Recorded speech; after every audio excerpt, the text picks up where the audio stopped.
Vamos lembrar, como é que começa a obsessão? Falamos disso, semana? Certo, muito bem. Mas como começa a obsessão simples? Certo, mas olha, é isso que eu estou falando. Vocês estão pegando o efeito pela causa. Qual é a causa da obsessão simples? Vou mudar a pergunta. Qualquer espírito pode chegar e te oferecer. Ainda não.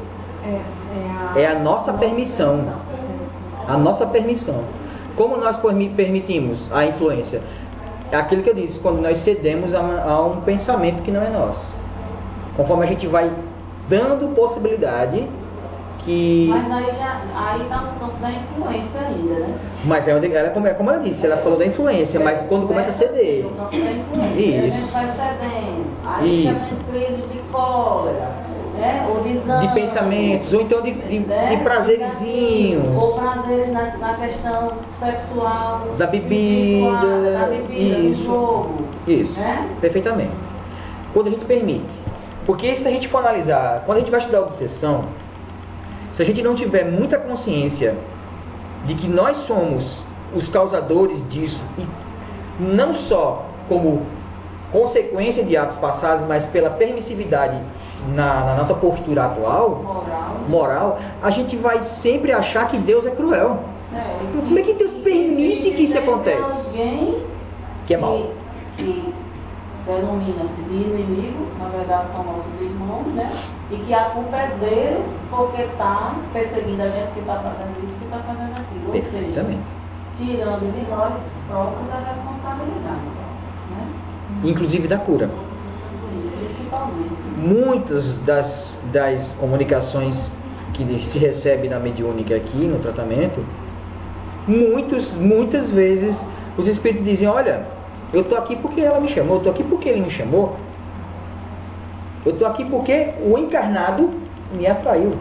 E muitas vezes, a título de estudo, eu pergunto: como ele faz isso? Eu pergunto para o espírito: me diga como é que isso acontece. Aí ele diz: pelo pensamento. Pelo pensamento, pelas coisas que fica falando, pelas coisas que faz, pela vibração. Ou seja, nós estamos novamente chovendo do molhado. Estamos novamente batendo no assunto que a gente já vem conversando.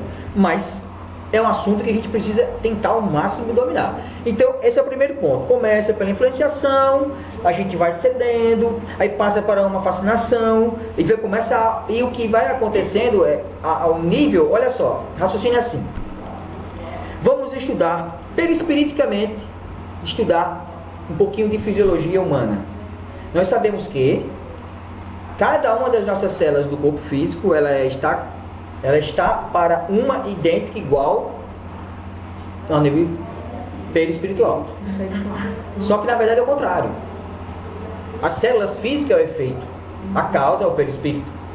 Ou seja, o que pré-existe e sobreviverá é o perispírito. Existem as conexões vibracionais, energéticas, canais mediúnicos, que, olha, é a maior prova de que mediunidade é para todo ser humano encarnado, porque todo ser humano encarnado é passível de obsessão. E só é obsediado quem é? Médium. Se não houvesse intercâmbio nenhum, não teríamos como ser fascinados, subjugados ou passar por uma doença espiritual. Se todo ser humano encarnado é passivo de adoecer dessa forma espiritualmente, significa que todos somos médios. Mesmo que não tenhamos faculdades ostensivas ainda. Mas não significa que não tenhamos canais passíveis de conexão. Mesmo que você não veja, não sinta, não perceba, mas o espírito pode se conectar. É só você imaginar. Imagina aqui um tubo de conexão desse de cano. E tem o joelho que encaixa. Não encaixa o tubo no joelho? Encaixa. Está fluindo água? Não, mas isso não significa que não encaixe. Entenderam? Esse é o princípio das conexões fluídicas.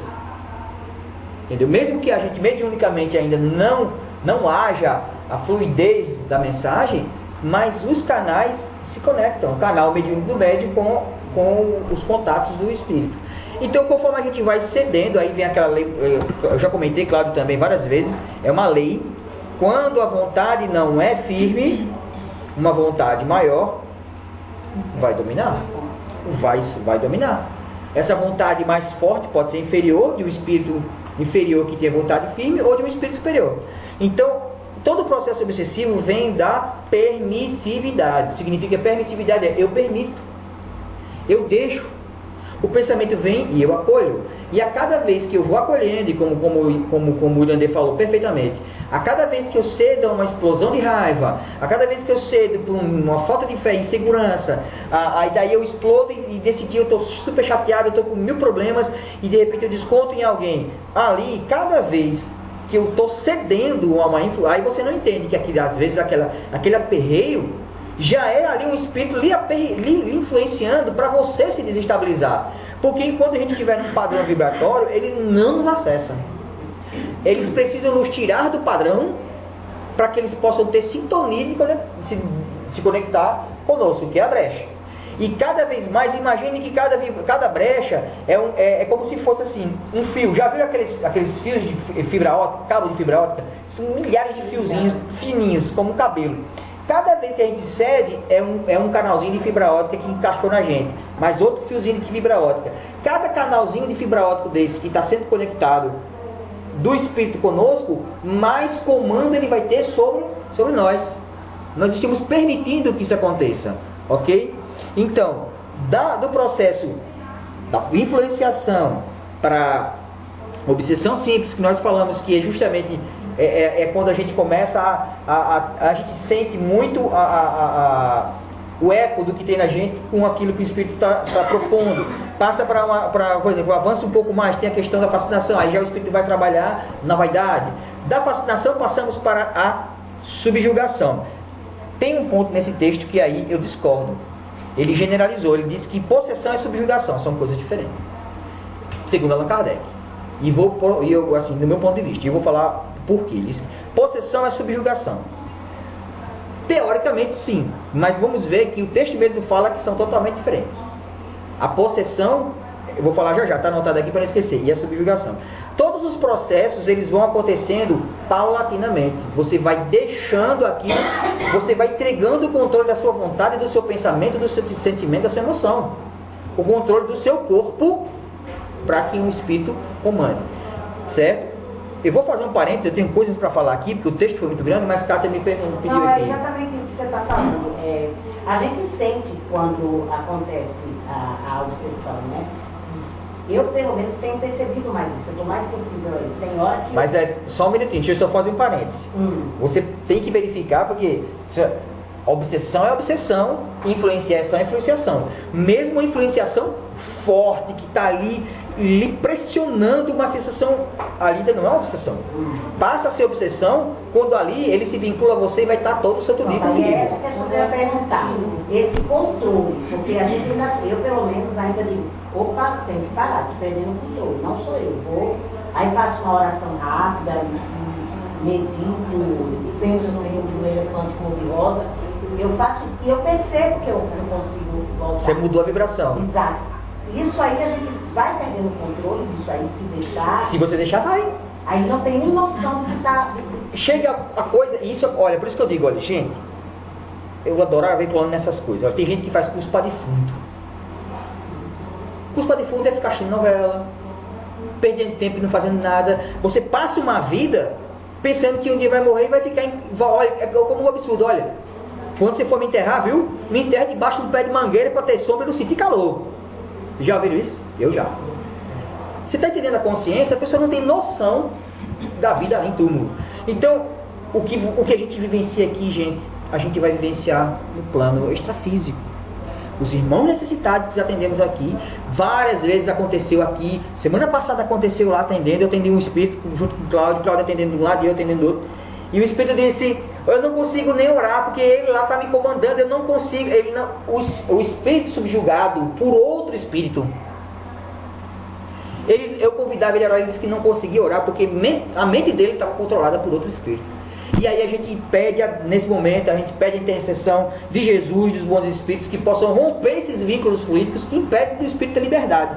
Quando a gente termina a prece, aí chega e ele relaxa. Consegue orar agora, meu irmão? Agora eu consigo. Então isso acontece no plano espiritual, isso acontece aqui. Há vários casos. Tem aqueles também que eles não conseguem, às vezes, nem proferir uma única palavra. Eles só urram. Sim, já peguei aqui já. Né?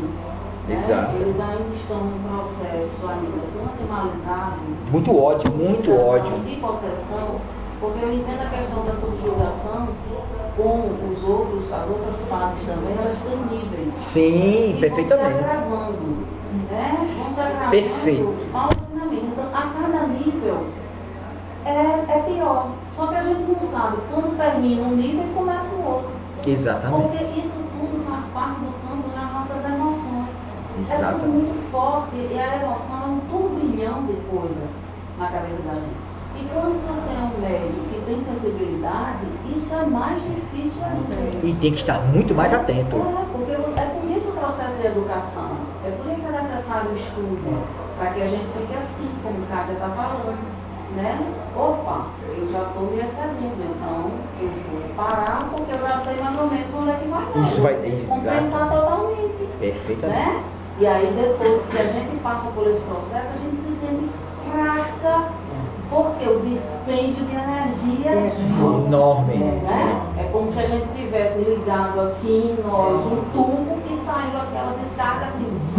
E energia animalizada, fluido, tudo. Né? Você perde as forças. Então, a partir daquele ali, você entra num outro nível, às vezes, mais delicado.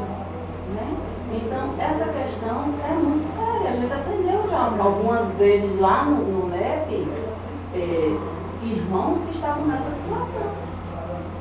E aí eles precisaram voltar muitas vezes à reunião para que em determinado momento ele conseguisse proferir uma palavra. Veio primeiro o choro, né? E aí que é quando descristaliza, é quando ele libera as emoções. E aí depois ele conseguiu dizer alguma palavra. E depois, com muito esforço, conseguiu dizer Jesus. E aí quando a gente fala Jesus, tudo se organiza. É impressionante. Exatamente. Então é difícil. Então a gente fica a pensar, meu Deus, esse irmão, como ele saiu delicado aqui da terra? Né? Como ele saiu. E às vezes ele já vem cultivando isso da terra. São aquelas pessoas que não sabem expressar as emoções, são as pessoas que se prendem dentro da sua própria raiva. Tem gente que você não consegue conversar com a pessoa e entender, ela não sabe se expressar. Ela não consegue. Né? A gente quando vê aqueles andarilhos na rua, né? Tinha um que andava com uma roupinha como se fosse gigante, né? A cabecinha peladinha. Eu sempre olhava para ele e dizia, oh, Jesus, tem compaixão dessa criatura, porque você olha nos olhos dele e ele está perdido dentro dele mesmo. Então, quando aquela criatura desencarna, ela chega a essa situação do plano espiritual. Então, aqueles que estão atentos a isso, subjugam rapidamente. Ou às vezes ele já está subjugado durante a vida. Aquele estado de... Exatamente, é isso que eu ia dizer. Muitas vezes você vê pessoas perdidas no meio da rua, que é mendigo, o que levou ele a perder a encarnação já foi um processo obsessivo. Porque Deus não quer ninguém se acabando, não. Aí muitas vezes somos nós que vamos cedendo. E isso que foi fantástico, ela está complementando o meu raciocínio. São as gradações. Então como é que a gente percebe isso? Você toda vez que você cede. Olha, o livre-arbítrio ele é um tesouro, um poder grandioso que Deus nos deu. E se a gente não usa o poder e você cede para outra, a responsabilidade é sua. A responsabilidade é nossa. Fui eu que dei a arma para o cara tirar. Toma, tire. Por isso que eu sou terminantemente contra com essas campanhas armamentistas. O cidadão de bem deve estar armado. Isso aí é campanha para suicídio, porque você pega e arma o bandido. Quando você puxa a arma, o bandido já descarregou a dele em você. Então, não é o caminho da violência. Isso a gente esquece, que a violência não precisa só a violência física.